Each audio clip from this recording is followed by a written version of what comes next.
Je viens d'assister à une scène assez grave et je pense qu'il est utile de dénoncer cela. Donc cette vidéo va déplaire à beaucoup de personnes parce que je vais révéler leur stratagème. Mais je pense que c'est important que tout le monde sache ce que beaucoup de gens font ici en Afrique. J'étais tout à l'heure dans un centre commercial avec un voisin à côté de moi qui était en train de faire des courses et il parlait un peu fort. Donc je l'entends parler avec probablement sa copine qui lui a soumis probablement un problème d'argent. Et il lui dit ne t'inquiète pas, je vais te trouver cet argent très rapidement. J'ai une idée, je sais comment je vais faire pour pouvoir trouver ça. Il s'agissait d'à peu près 100 euros parce qu'il a parlé de 60 000 francs. Il raccroche son téléphone et je me dis bon qu'est-ce qu'il va faire pour avoir de l'argent aussi rapidement. Ça m'intrigue puisque je l'ai entendu parler au téléphone. Il parlait un peu fort. Quelques instants après le téléphone sonne. Le téléphone sonne et je l'entends maintenant changer de voix. Et il est en train de parler à quelqu'un. Au fur et à mesure que la conversation se déroule, je comprends qu'il est en train de parler à quelqu'un qui est en Europe. Et là, il est en train de faire comprendre à la personne qui vient de faire un accident et que là, il a besoin d'argent assez urgemment. Il a besoin de 150 000 pour pouvoir être soigné là en urgence. J'entends la personne à la limite, à l'autre bout du fil, qui est en train de s'écrier, qui est paniqué. Et je vois que le gars à côté de moi, et je me dis, mais c'est quoi cette blague? Tu es à côté de moi, tu es en train de mentir à quelqu'un que tu es à l'hôpital en train d'agoniser et tu as besoin rapidement de 150 000 francs. Donc un peu plus de 200 euros. Alors que je viens de t'entendre au téléphone dire à quelqu'un d'autre qu'en fait, tu vas trouver un stratagème tout de suite pour lui envoyer 60 000 francs CFA, donc 100 euros. Au terme de la conversation, il lui a dit ok, envoie-moi l'argent, je vais trouver le moyen de trouver quelqu'un ici qui va aller me récupérer ça. J'étais un peu choqué. Mais en réalité, la scène que j'ai vécue là est une scène assez récurrente, malheureusement. Beaucoup trop de gens ici au pays, mais vraiment c'est grave, hein, beaucoup trop de gens ici au pays se servent de leur famille dans la diaspora comme des distributeurs automatiques de billets. Il n'y a plus aucun respect, il n'y a plus d'amour, il n'y a plus de fraternité, il y a juste le mensonge et le vol. C'est-à-dire tu es dans la diaspora, tu galères là-bas pour essayer d'aider la famille et ici les gens te prennent juste pour, je sais pas moi, le dindon de la farce. Les gens créent des histoires morbides. Les gens créent des histoires matin, midi, soir pour te soutirer de l'argent. Chaque semaine, chaque mois, tu as un nouveau problème qui débarque. Et il faut que tu sortes de l'argent. Des histoires comme celle-là en ont plus. C'est-à-dire, les gens sont devenus tellement imaginatifs ici pour mentir à leurs frères et sœurs qui sont dans la diaspora. Le pire, c'est que même des parents se sont mis là-dedans. C'est devenu un sport national de mentir aux gens dans la diaspora pour avoir de l'argent. Vous n'avez pas honte de faire ça? Vous n'avez pas honte de mentir comme ça à votre famille, à votre frère, à votre sœur, parce que vous voulez lui estorquer de l'argent? Parce que vous savez que si vous lui dites la vérité, il ne va probablement pas vous envoyer de l'argent. Pourquoi? Parce que bien souvent, les gens de la diaspora ont été abusés par leur famille. Ils envoient de l'argent, ils réenvoient de l'argent 10 fois pour la même chose, et quand ils envoient de l'argent, les gens prennent cet argent pour aller faire la fête. Mais est-ce que vous savez comment les gens souffrent en Europe pour gagner de l'argent? Est-ce que vous savez comment les gens souffrent en Amérique pour gagner de l'argent? Qui vous a dit qu'il y avait des arbres qui laissaient pousser des fruits qui s'appelaient argent? Qui vous a laissé penser que gagner de l'argent était facile en Europe? Malheureusement, beaucoup de parents ont cette idée-là. Les frères et les sœurs. Que quand quelqu'un est en Europe, il a forcément de l'argent. Qui a dit ça? Qui a dit ça? Qui vous a dit que les gens en Europe gagnent beaucoup d'argent? Qui vous a mis ce mythe dans la tête? La plupart des gens africains qui sont en Europe sont des gens qui galèrent. Ils sont des gens qui se battent. Puis ceux qui sont partis de manière illégale, donc ils n'ont même pas des papiers. Eux, c'est encore pire parce que ils ne peuvent même pas bosser et avoir un vrai job. Ils sont obligés de passer par des intermédiaires qui leur prêtent des papiers et à qui ils donnent des pourcentages du salaire et ils sont condamnés à faire des petits boulots qui payent généralement le SMIC et moins même que le SMIC. Donc vous avez des gens en Europe qui souffrent énormément parce que il fait froid, parce que la vie est difficile là-bas, parce qu'ils n'ont pas leur famille autour d'eux et qu'ils parviennent à gagner un peu d'argent. Et derrière, ils font tout ça pour aider leur famille au pays. Et cette famille-là, inconsciemment, pas tout le monde bien évidemment, mais inconsciemment, ment, raconte des histoires pour estorquer de l'argent à cette personne dans la diaspora, indépendamment de toutes les souffrances et de toutes les difficultés par lesquelles il peut passer pour collecter cet argent-là. Peut-être que vous ne le savez pas, mais il faut que je vous le dise aujourd'hui. Beaucoup de gens en Europe cumulent 2, parfois 3 boulots. Et c'est grâce à ça qu'ils parviennent à vous envoyer un peu d'argent. Beaucoup de personnes qui sont en Europe, qui soutiennent leur famille en Afrique, ne le font pas parce qu'ils sont riches.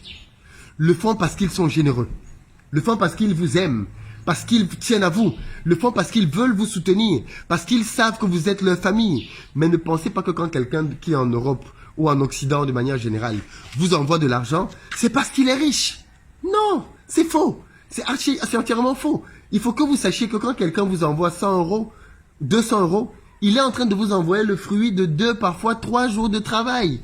Pendant un mois, tu travailles pendant 20 jours. Et si tu envoies 2, 3, 4 jours de travail à quelqu'un, tu lui as envoyé un quart. C'est-à-dire qu'il est parti travailler pendant une semaine, parfois subissant les railleries, parfois les moqueries, pour certains même le racisme, le harcèlement, la discrimination, mais se taisant, parce qu'il faut rester digne, parce qu'il faut soutenir la famille au pays. Donc les gens subissent des préjudices énormes, parce qu'ils veulent satisfaire leur famille. Voici les fêtes qui viennent de passer. Les gens ont fait énormément de sacrifices. Il y a des gens qui n'ont pas fêté en Europe, parce qu'ils voulaient envoyer de l'argent à leurs frères, à leurs sœurs, à leurs cousins, à leurs parents. Vous n'avez pas conscience de tous les sacrifices que les gens dans la diaspora font pour vous. Vous n'avez pas conscience de toutes les difficultés par lesquelles ils passent et de tout ce par quoi de tout ce qu'ils bravent pour vous envoyer de l'argent. Donc de grâce, quand quelqu'un vous envoie de l'argent en Europe ou en Occident de manière générale, soyez reconnaissants et utilisez cet argent-là précieusement. Utilisez-le pour ce pourquoi il a été envoyé et ne vous retrouvez pas à en faire 10 millions de choses en vous disant « Mon frère est en Europe, il va m'envoyer de l'argent. » What? Mais est-ce que vous ne savez pas que le moment viendra là où, tôt ou tard, cette source-là va s'arrêter? Parce que cette personne-là, à un moment donné, va aussi fonder sa famille. Et donc, qui dit fonder famille, dit qu'il aura de moins en moins d'argent pour vous aider, pour vous soutenir. Vous allez faire comment à ce moment-là? Vous allez faire comment? Dites-moi. Donc, il y a des réalités comme ça que les gens qui sont ici au pays semblent complètement ignorer. Pour eux, tout ce qui compte, c'est qu'on leur envoie de l'argent. Et pour ça, ils sont prêts à tout. Il y a des gens qui tuent des membres de leur famille. On va te dire, oh, tel tonton est mort alors qu'il n'est pas mort. Tel tata n'est pas morte. On te ment, on te dit que la personne est morte parce qu'on veut que tu envoies de l'argent. On veut te toucher par les émotions. On te crée des naissances. Chaque mois, il y a un bébé qui est né. Et pour t'amadouer, on lui donne ton prénom. Pour qu'on puisse dire que tu as ton petit ici. Donc il faut que tu prennes soin de lui. Mais c'est quoi cette histoire? C'est quoi cette mentalité de faire des bébés pour que quelqu'un d'autre s'en occupe? Je ferai une vidéo dédiée à cette thématique. Parce que ça aussi, à un moment donné, il faut le dénoncer. On ne peut plus être en 2021 en train de faire des enfants en comptant sur l'oncle ou la tante. C'est quoi cette histoire?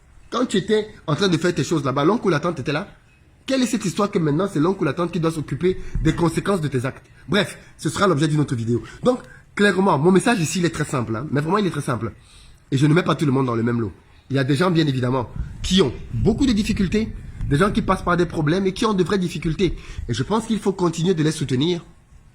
Mais la réalité est que beaucoup de personnes, malheureusement, racontent des histoires, mentent, trichent, volent leurs propres frères et sœurs juste parce qu'ils veulent gagner un peu d'argent.